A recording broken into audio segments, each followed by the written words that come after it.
Well, if you are fed up with your car mobile holder that keeps on falling every other day, then the answer is yes. You should explore buying a retrofit kit for your Mazda. Another question that you need to ask yourself is, will you be using an Android phone or an iPhone?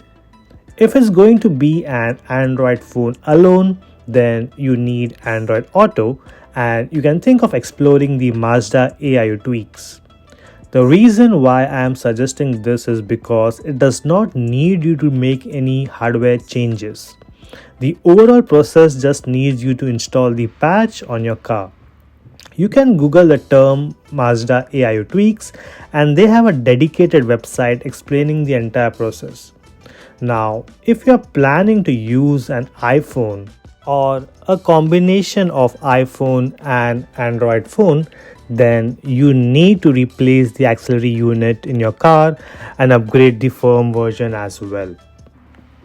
Some history details: both Android Auto and Apple CarPlay connectivity first appeared for Mazda in the summer of 2018 for their 2019 CX-9 model, and has been a standard in all their 2019 and newer vehicles, with an exception for the 2019 MX-5 and MX-5 RF.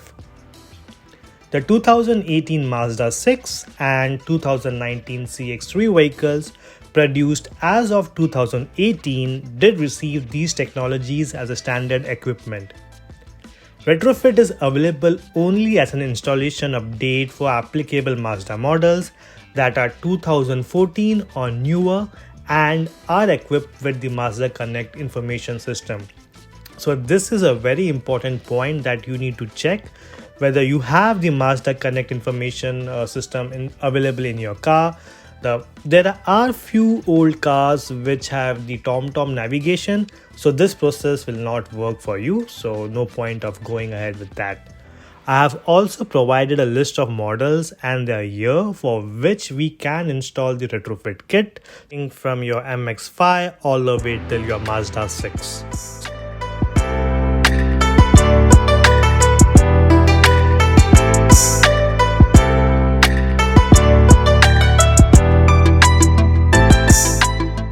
Step 1 would be to update your Mazda Connect firmware to 70 and up. My next video will be my chapter 2, where I will cover the entire firmware upgrade process.